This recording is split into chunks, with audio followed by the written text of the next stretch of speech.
जोहार झारखंड। बहुत ही खेद और पीड़ा के साथ आपको सूचित करना पड़ रहा है कि हाय रे हमार सोना झारखंड। इस राज्य को बनाने में हमारे पूर्वजों ने खून और पसीना को एक कर दिया।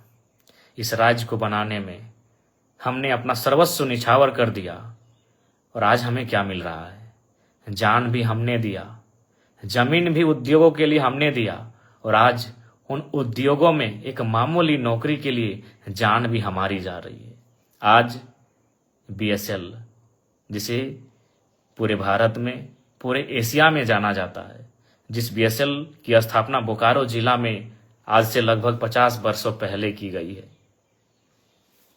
लगभग 33,000 एकड़ के आसपास जमीन का अधिग्रहण किया गया है और आम जनमानस की माने तो 64 मौजा 84 गांव विस्थापित हुए हैं, जिसमें 19 पंचायत तो आज भी ना नगर में रह गए ना गांव में रह गए।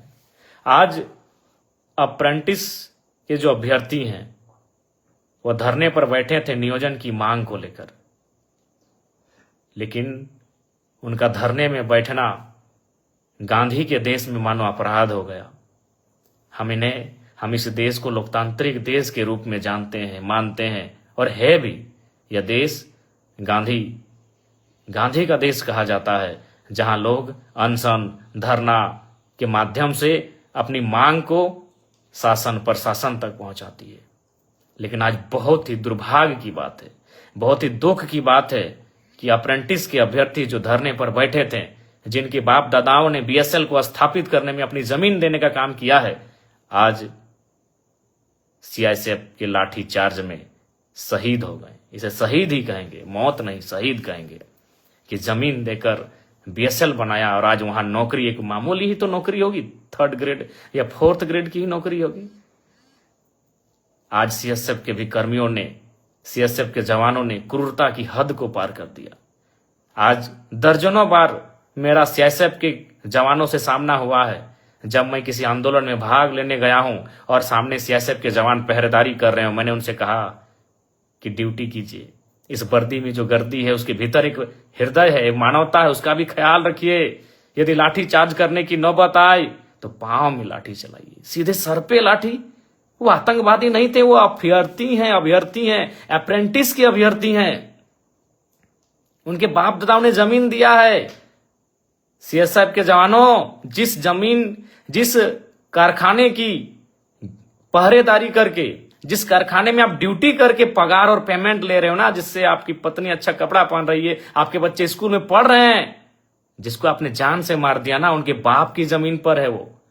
आप उनके बाप की जमीन की निगरानी करते हैं और खाते हैं, और आप उनको लाठी मार के जान ले लेते हैं।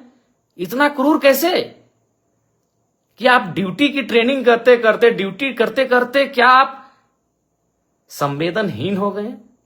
आपने अपनी संवेदना को खो दिया है सीएसएफ कर्मियों। इतनी क्रूर व्यवहार कैसे कर सकते हैं आप? जिसने भी सीआईएसएफ खुद, जिस जवान ने लाठीचार्ज किया है उसे बर्खास्त करे, सीआईएसएफ के जो आला कमान है, पदाधिकारी हैं, और नहीं तो ये आवाज राज्य में नहीं देश स्तरीय व्यापक आंदोलन का रूप ये धारण करेगा। और मैं आज विस्थापितों से हाथ जोड़कर प्रार्थना करता हूं। मैं एक विधायक की हैसियत से नहीं, मैं एक झारखंडी बेटा होने के नाते आपसे प्रार्थना करता हूं। 64 मौजा 84 गांव, पता नहीं 64 मौजा 84 गांव संख्या 65 है, 66 है या 84 की जगह 86 है, हमें नहीं पता एग्जैक्ट, क्योंकि हम तो चांची से आते हैं। लेकिन हम लोग बचपन से सुनते आए हैं 64 मौजा 84 गांव के लोग विस्थापित हुए हैं। आज तो कम से कम एक हो जाओ, एक बेटे की बेरहम मौत को देखकर तो एक हो जाओ। 64 मौजा 84 गांव बीएसएल के तमाम विस्थापित, आज तो एक हो जाओ। आप सभी से मेरा आग्रह है, एक विधायक होने के नाते नहीं, एक झारखंडी बेटा होने के नाते इस दर्द को समझ रहे हैं कि आज क्या क्रूरता है हमारे साथ। जमीन भी हम देंगे, जान भी हम देंगे, एक साधारण सी नौकरी की मांग के लिए हमें बेरहमी से मारा जाता है। मारा नहीं, कत्ल हुआ है। इसलिए आज तो कम से कम 64 मौजा 84 गांव के लोगों एक हो जाओ, और जितने भी संगठन बने हैं। सुने 28 संगठन हैं विस्थापितों के बोकारो में। सेल, बीएसएल सेल में 28 संगठन बने हैं बोकारो में, अलग अलग नामों से, विस्थापित मोर्चा, युवा विस्थापित मोर्चा, संघर्ष विस्थापित मोर्चा, इनकलाबी विस्थापित मोर्चा। तो आज एक हो जाइए ना, अब तो एक हो जाइए। इतना बेरहमी के बाद भी अगर एक नहीं होंगे तो कैसे होगा। आज आप सभी से आग्रह है, एक हो जाइए। और तमाम विस्थापितों आपसे आग्रह है, विस्थापन की लड़ाई आप अपने भरोसे लड़िए। लोग समर्थन करते हैं, उनका समर्थन लीजिए। किसी राजनेता की अगुवाई में कभी आंदोलन मत कीजिए, अगुवाई आप स्वयं करें। विस्थापितों एक होकर इस आंदोलन की अगुवाई करें, निस्वार्थ भाव से करें। मरने से, इस सड़ सड़ कर मरने से अच्छा है लड़के मारा जाए। हम तो रोज मारे जा रहे हैं, कहां नहीं मारे जा रहे हैं, कभी भूख से, कभी दुख से, कभी चाबुक से। विस्थापित कभी भूख से मरते हैं, कभी दुख से मरते हैं, और आज बोकारो में प्रेम की मौत चाबुक से हुई है, शासन प्रशासन की लाठी से हुई है। इसलिए आज तमाम विस्थापितों से आग्रह है, तमाम आपसी गिले शिकवे को भुलाकर एक हो जाएं। मन व्यथित है, लड़ने के लिए हमेशा तत्पर हैं, लेकिन बस यही है कि हम एकजुट अगर हो जाते हैं, पक्ष विपक्ष राजनीति को भुलाकर आज सामाजिक तौर पे, तो हमें लगता है कि आज बोकारो एक नया इतिहास देखेगा। और बिल्कुल विस्थापितों ने जो बोकारो बंदी का आह्वान किया है, बोकारो बंदी का समर्थन करते हैं। बोकारो बंदी का जो विस्थापितों ने आह्वान किया है, उस बंदी का समर्थन करते हैं। बोकारो ऐसा बंद होना चाहिए, बोकारो की धरती में ऐसा आंदोलन होना चाहिए कि हमारे पूर्वज भी हम पे गर्व करें कि हाँ, आंदोलन की बदौलत हमने ये राज्य लिया है। और मैं जिला प्रशासन, बोकारो जिला प्रशासन से ये मांग करता हूं कि जिस सीआईएसएफ के जवान ने लाठीचार्ज किया है, उस पर कानूनी, कठोर से कठोर कानूनी कार्रवाई हो। प्रबंधन की जो मनमानी है उस पर कार्रवाई हो। प्रबंधन जो गलत तरीके से, गलत नीतियों से संचालित हो रही है, उस पर कार्रवाई हो। यही सेल का नारा था। विस्थापित गांव के लोग कहते हैं कि जब तक बीएसएल सेल की चिमनी में धुआं रहेगा, तब तक विस्थापितों के हाथों में, घरों में नौकरियां रहेंगी। धुआं तो आज भी है, लेकिन नौकरियां कहां गई?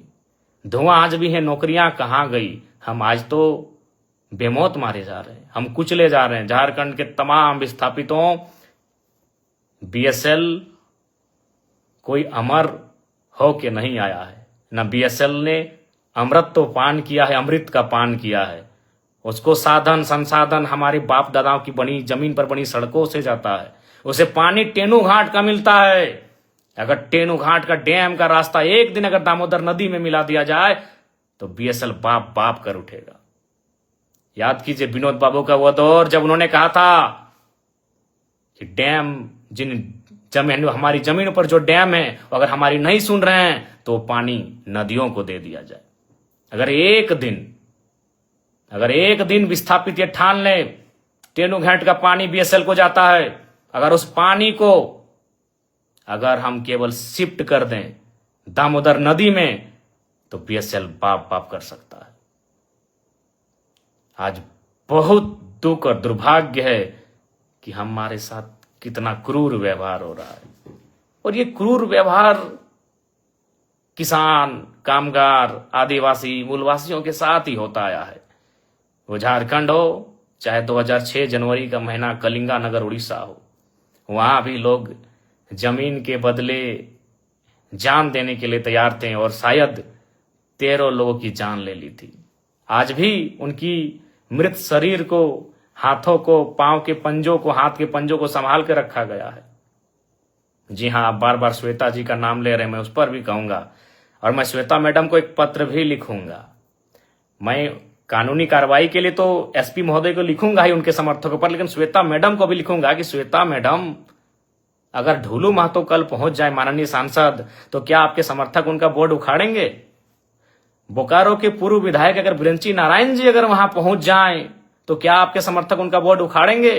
क्योंकि बोकारो जिला से हमारे योगेंद्र प्रसाद मंत्री जी आते हैं। कल को अगर विस्थापितों के समर्थन में योगेंद्र प्रसाद मंत्री जी पहुंच जाएं तो श्वेता मैडम, क्या आपके समर्थक और आप उनका बोर्ड उखाड़ेंगे? क्या कल को रघुवर दास जी चूंकि गिरिडीह आए थे, हो सके कल बोकारो अगर आ जाए पूर्व मुख्यमंत्री रघुवर दास जी, क्या आपके समर्थक उनका बोर्ड, उनकी गाड़ी का नंबर प्लेट उखाड़ेंगे? अरे आपने तो हद कर दिया। और आप क्या बयान दे रही है इंटरव्यू में कि कुछ दिनों पहले, अरे आप जब विधायक बनी है ना मैडम, तब से आप में ये तेवर है। जब हम विधायक नहीं बने थे ना, उससे पहले से हम विस्थापितों की आवाज बनते आए हैं और विस्थापितों के धरने में, आंदोलन में सहभागिता देते आए हैं। क्या आप बात करती हैं मैडम? आप एक स्त्री थी इसीलिए मौन रहें, आप एक नारी थी इसलिए मौन रहें। बाकी आपको स्वयं मालूम है आपने आज क्या कृत्य किया। हमने ना आपको कुछ बोला था, हम तो, मेरी गाड़ी वहां खड़ी हुई थी, हम तो केवल आपके, हमारी गाड़ी गई थी ना, हमको तो मालूम भी नहीं आप एक महिला हो के विधायक हो के इस प्रकार आई। पहले तो विरोध किया, हमने आपसे पूछा कि मैडम क्या बात है, क्या बात है? आपने पहला लाइन यही कहा कि मेरा विधानसभा है, आप कैसे आ सकते हैं? हद है भाई। कल को मैं पूछ रहा हूं, बोकारो के ही मंत्री योगेंद्र प्रसाद, अगर कल को योगेंद्र प्रसाद आ गए उस धरने में, उस बंदी में, या फिर बीजीएच अगर पीड़ित परिजनों से मिलने के लिए, या फिर उस गेट में जहां विस्थापित धरने पर बैठे हैं, तो क्या विधायक मैडम आप योगेंद्र प्रसाद जी का विरोध कर पाएंगी? या कल को ढूलू महतो चूंकि सांसद हैं, अगर ढूलू महतो जी पहुंच गए, क्या आपके समर्थकों में, आप में वो कुव्वत है कि आप उनका नंबर प्लेट उखाड़ देंगे? बड़ा दुर्भाग्य लगा मैडम, बड़ा दुर्भाग्य। आप क्या बयान दे रही हैं कि कोई माहौल खराब करे? तो मैं देखता हूं अगर कल को ढूलू महतो जी जाते हैं, बिरंची नारायण जी जाते हैं, तब आप क्या बोलते हैं। देखिए, मैं आपको स्पष्ट कहना चाहूंगा, सबको नहीं पच रहा है कि जयराम महतो किसी आंदोलन में आए, क्योंकि अगर वो आएगा तो सट्टी की बात होगा। और बाकी कहना नहीं चाहिए मैडम, लेकिन जब आपने हद पार किया है तो मैं सुनी सुनी खबर आपको सुना दूं। सुने आपके घर में आपके रिश्तेदार कहिए या आपके खास कहिए, उनको ठिका मिलता है बीएसएल में। तो ये दोहरी राजनीति मत कीजिए विधायक मैडम। अभी आप दुख जता रहे हैं और आपके ही लोग वहां ठिका लेते हैं। तो असली बात तो जनता को मालूम है कि आपको तकलीफ जयराम महतो के जाने से तकलीफ क्यों हुई, क्योंकि आपको मालूम है कि जयराम महतो आएगा तो दूध का दूध और पानी का पानी बात होगा। ये किससे छुपा है? चलिए, नाम लेने में अचरज का है। सुने आपके पति महोदय को वहां ठिका मिलता है, अभी करोड़ों का ठिका मिलता है, तो आप में मुझे देखकर आपका बौखलाना तो लाजमी है। चलिए, फिर भी बुरा नहीं मानते हैं, क्योंकि लड़ाई विस्थापितों की है, लड़ाई विस्थापितों की है। बाकी हमारे समर्थक, हमारे कार्यकर्ता आपको मर्यादित रूप में उत्तर दे देंगे। आपको गांव जाना है, गांव में हमारे कार्यकर्ता, हमारे समर्थक आपको उत्तर दे देंगे, नियमता देंगे। लेकिन आपका ये जो बयान, ये भर्सन कि बोकारो मेरा है, बोकारो विधानसभा मेरा है, वही तो हम देख रहे हैं। अगर कल योगेंद्र प्रसाद, चूंकि तो गोमिया के विधायक हैं, आपके हिसाब से गोमिया के विधायक हैं, अगर वो कल चले जाते हैं माननीय योगेंद्र प्रसाद, तब आपके समर्थक उनका बोर्ड तोड़ते हैं कि नहीं तोड़ते, ये भी हम देखेंगे। ढोलू महतो जी अगर चले जाते हैं तो आपके समर्थक उनका बोर्ड तोड़ते हैं कि नहीं तोड़ते हैं, हम ये भी देखेंगे। और अगर बिरंची नारायण पूर्व विधायक बोकारो अगर जाते हैं कल विस्थापितों से मिलने या धरना स्थल पर, तो आपके समर्थक उनका बोर्ड तोड़ते हैं कि नहीं तोड़ते हैं, यह भी हम देखेंगे। ये दुर्भाग्यपूर्ण है, आपकी संकीर्ण सोच को आश्चर्य लग रहा है कि आप इतना संकीर्ण, आपकी सोच कैसे हो गई आज।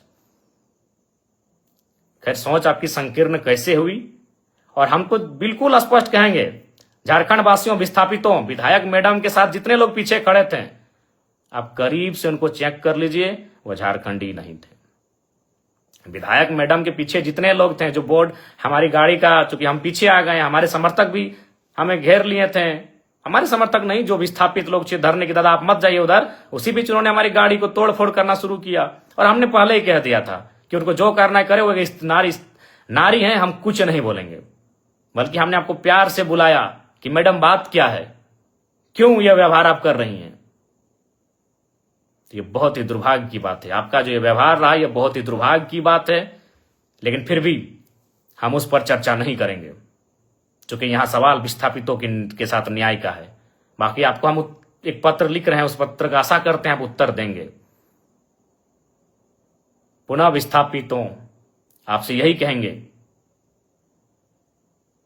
कि आप अब तो एकजुट हो जाइए, आप एकजुट हो जाइए। कब तक अलग अलग बैनर में, कब तक अलग अलग नामों से, युवा विस्थापित मोर्चा, क्रांति विस्थापित मोर्चा, उलगुलान विस्थापित मोर्चा, किसान विस्थापित मोर्चा, कब तक? अभी समय है, एकजुट हो जाइए। और आप सभी से आग्रह है, और फिर कहेंगे, हम तमाम विस्थापितों से आह्वान करेंगे, कल बोकारो का जोरदार बंद किया जाए। मैं तमाम विस्थापितों से आह्वान करूंगा, तमाम विस्थापितों से अनुरोध करूंगा, कल बोकारो जोरदार बंद होना चाहिए। जोरदार बोकारो बंद का हम लोग समर्थन करते हैं, और बिल्कुल समर्थन ही नहीं करते हैं, एक कोने में हम भी खड़ा रहेंगे, एक विस्थापित का बेटा बनकर, एक विस्थापित का भाई, एक विस्थापित का सहयोगी बनकर एक कोने में मोर्चा संभाल के हम भी खड़ा रहेंगे। एक नेता की हैसियत से नहीं, एक विधायक की हैसियत से नहीं, एक झारखंडी की हैसियत से हम भी एक कोने में, जहां आप बंद करेंगे वहां हम एक कोने में खड़ा रहेंगे।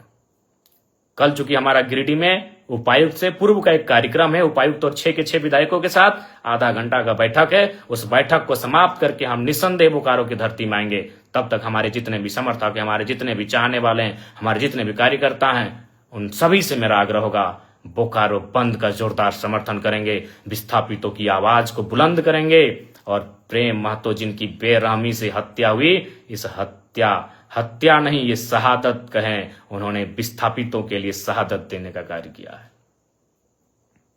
आज बस आग्रह यही है कि इस बार एकजुट हो जाइए। यार छोड़िए, विधायक मैडम सबको मालूम है, उनको हमारे नाम से क्यों चिड़चिड़ा हुई, हमारे नाम से उनको क्यों तकलीफ हुई, किसी से छुपा नहीं है। क्योंकि हम तो वही पूछ रहे हैं ना भाई, हम दूसरा क्षेत्र का विधायक थे। अरे मैडम, हम जेल कैंप पार्टी के केंद्र अध्यक्ष हैं, 40,000 वोट हमें भी मिला है बोकारो विधानसभा से, इस बात को भूलिए मत। और हम देख रहे हैं ना, कल जा रहे हैं, मंत्री महोदय सुनने जा रहे हैं, योगेंद्र प्रसाद जी, डुलू महतो जी जाएंगे, देखते हैं आप विरोध करते हैं कि नहीं, देखते हैं भैया, हम भी देखते हैं। बाकी पुनः कहेंगे, 64 मौजा 84 गांव, एकजुट हो जाइए। और सीआईएसएफ के जवानों, इतना क्रूर कैसे? भगत सिंह सही कहते थे कि आजादी तो हम अंग्रेजों से ले लेंगे, लेकिन क्या हुआ, आजादी गांव तक जाएगी या अमीरों के हाथों में रह जाएगी? बिल्कुल अमीरों के हाथों में आजादी है। आज भी उद्योग घरानों के हाथों में आजादी है। उनके इशारे पर पुलिस काम करती है, उनके इशारे पर प्रशासन काम करती है। और मैं झारखंड पुलिस से भी आग्रह करूंगा कि ये आपका क्षेत्र था। झारखंड पुलिस से भी मैं आग्रह करूंगा कि आप सुरक्षा दें, विस्थापितों के आंदोलनकारियों को सुरक्षा दें, विस्थापितों की आवाज को सुरक्षा दें। मैं माफ कीजिएगा, मैं बोकारो उपायुक्त मैडम से भी कहना चाहूंगा, जो लोग दोषी हैं उन पर कार्रवाई की प्रक्रिया को फौरन आरंभ करें। विस्थापितों की आवाज बुलंद हो, विस्थापितों को न्याय मिले, विस्थापित एकजुट हो। मैं यही चाहता हूं। जय झारखंड, जोहार झारखंड।